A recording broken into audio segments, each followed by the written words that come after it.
I know some of you might not like them, but I like their games. Of course, I'm talking about Scopely with WWE Champion. No, I'm kidding. We're talking about, of course, Naughty Dog. Neil Druckman has his own group of fans and detractors, shall we say. And he's been quiet. You know, they've been working on this show. They've been working on like the online game that was canceled. They've just been all over the place. But he's recently spoken a little bit about sort of the behind the scenes, because we don't really hear a whole lot about the behind the scenes with game development. It's why I love those documentaries they've been doing. They did it with like Raising Kratos. They've done, they just did one with Hideo Kojima on Disney Plus of all places. They did The Last of Us, the making of The Last of Us Part 2 with Grounded 2. I just love this stuff. I think it's great. I love those documentaries because I think it gives us a really good look at the human component of game development, because so often it's easy to just sort of mentally disconnect and just think of the studios as these sort of amorphous things free of a human component. Like, you know, it's something to remember with even a game that's not particularly good or that's creatively or morally or financially bankrupt, like a Fallout 76. You thought I was going to say Suicide Squad. No, I intentionally said Fallout 76. Even with that, which is probably the most egregious example of just I would dare to say even evil. Like, they knew that was a broken pile of garbage and they still sold it to people, and they hid it from people so that they could still sell it. Like, the whole thing was just scummy beyond belief. With that, like, it's easy to be like, screw Bethesda, screw ZeniMax, screw all those guys. There's still people there. There's human beings that are behind it, that worked their ass off and did the best they could, and the game just didn't click together. There was, of course, we did a clip of this before. No Clip did a documentary on it, but like this guy, a former dev that worked on Fallout 76 that now is making his own game, and it looks fantastic. It looks great. I highly recommend you go check out the clip we did on it. That's a big deep dive. We have all the links and everything. But like, this is a human being that worked on Fallout 76. When you go and you're like, like, you know, you say, oh, I played Fallout 76, and you know what I think of it? Death to all of them. That's not fair, okay? It's still a group of human beings that put this together, okay? It's important to remember that there's a human side to game development, okay? And on the other side of it are people that are trying their best to work with some different complex ideas and put something together. This was one of the most interesting things. In an interview with rapper Logic, okay, Naughty Dog's president said that he could envision himself transitioning to something more low-key, which enables him to continue being creative in a less stressful environment while also spending more time with his kids. Asked if he sees himself making games forever, Druckman said recently that he really enjoyed working on other creative projects like HBO's The Last of Us TV show and a Halloween Horror Nights experience at Universal Studios. I've actually been to this Universal Studios Hollywood Horror Nights thing. I went to it, and I guess be warned if you suffer from epilepsy and bright flashing lights might trigger anything. So just be warned, there's going to be flashing lights on this. But this thing, I went to it. I have like, I can probably show you even a picture. I'm going to hold it up to the camera like a boomer. Okay, you ready? You ready for this? It's like, this is me in front of the show building they're showing right here. This building, The Last of Us, that's that you're seeing right there in the picture. That's that. Okay, so I went to this. I actually tried it. It was fine. It lasted all of maybe 90 seconds. It was ridiculously short. It was so loud inside, you couldn't really hear much of anything, and it was a bunch of small little vignettes of just like somebody that looks vaguely like Ellie coming around a corner holding a gun, get down, and then moving. And then coming out, get down, moving, get down, moving. See this whole thing? And then there's a guy dressed up like Joel that pops out. And the whole name of the game with these things, yeah, see the Joel lookalike? The whole name of the game with these is to just pump as many people through as you could possibly fit, like as quickly as you can. So it's not really about actually building tension or creating a really interesting thing. It's purely about volume. I was actually quite disappointed. It was fine. But yeah, like, see that Joel lookalike? He's a little chunky, a little bit bigger than I remember Joel looking. But it just for me, it didn't really work, unfortunately. I was really hopeful. I was looking forward to it, but the line was also so slow that you saw people bounce out and jump out like twice or 3 times before you actually cleared through. The makeup was really good. The clickers looked great. There's a bloater later on. These costumes looked really, really good.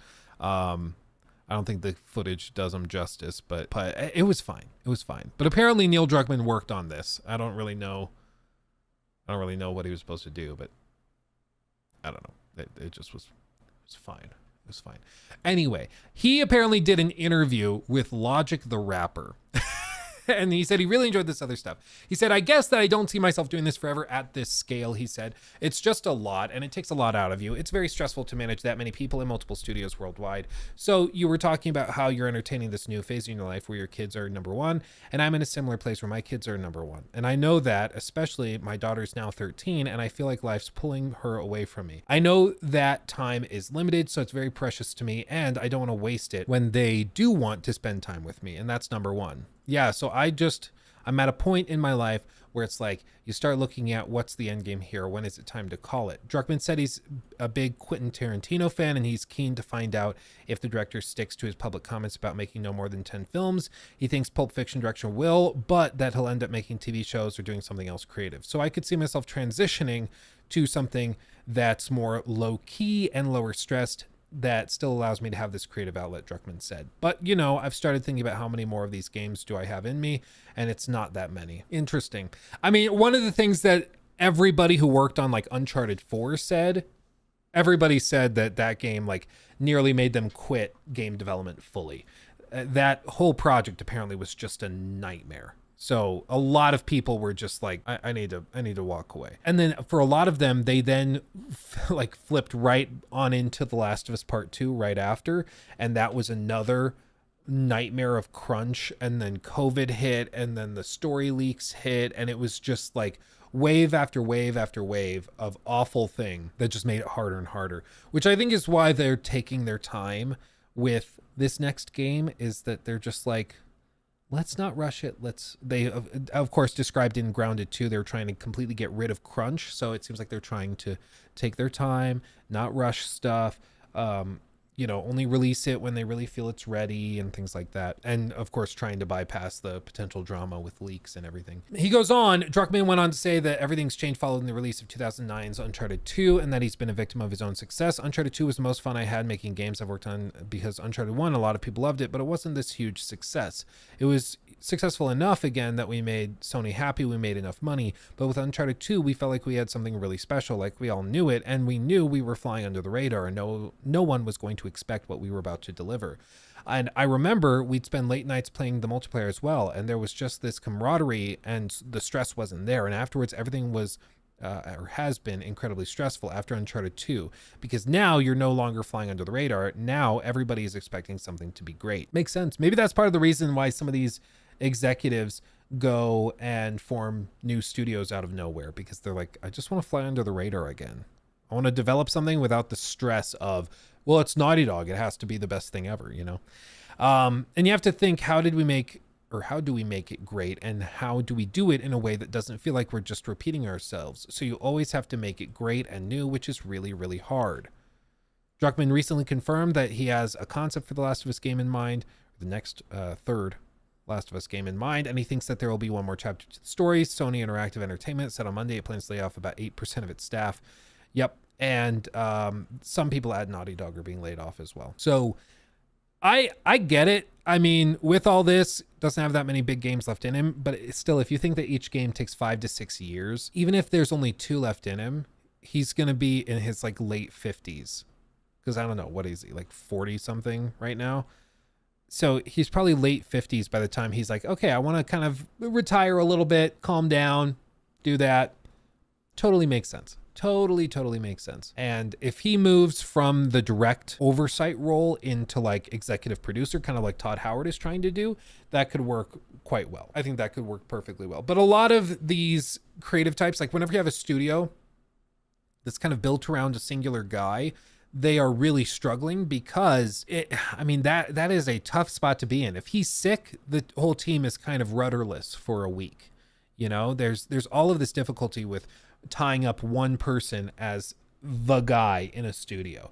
And Starfield's development process apparently suffered from it because everybody was waiting to share stuff with Todd. And if Todd was not available, then the teams just kind of sat around waiting for final approval and green lighting from the big man. And it's the same thing with Hideo Kojima and Kojima Productions.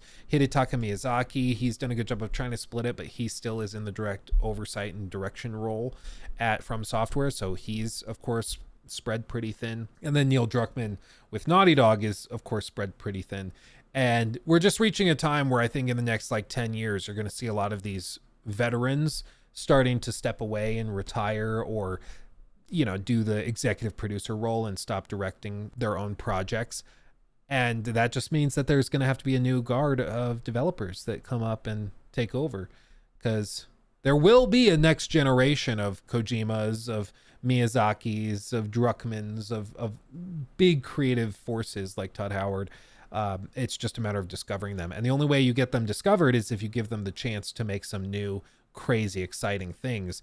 And that comes when these guys step away and make room for them. So I'm hopeful. I'm looking forward to it. I hope we get some really, really talented people to just come out of nowhere and blow us all away. With film production, it seems like the pre-production process is much more laid back. Like, you have some conference calls you do from home with other producers, but it's just kind of like broadly trying to figure everything out. Then your production staff figures out locations. You have a separate team that just handles cameras and equipment and everything. So as a director, you're just basically making creative choices. And then you shoot for maybe 3 months for a film, or maybe a couple weeks or a few weeks for a TV episode. And then you're done with your episode and you move on, or you're done with the film and you move on. And it goes into editing and post-production, which is just kind of like a waiting game for all the shots to come through that you give approval or not.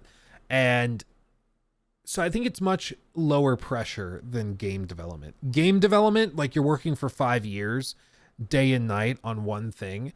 And it's, things are constantly breaking and not working quite right. And it just seems like it's miserable. I do think the next generation of game development tools will potentially make that a little bit easier. But as of right now, it just seems like it is game development is basically a burnout simulator. It's just, how miserable can we make you? He took my thing.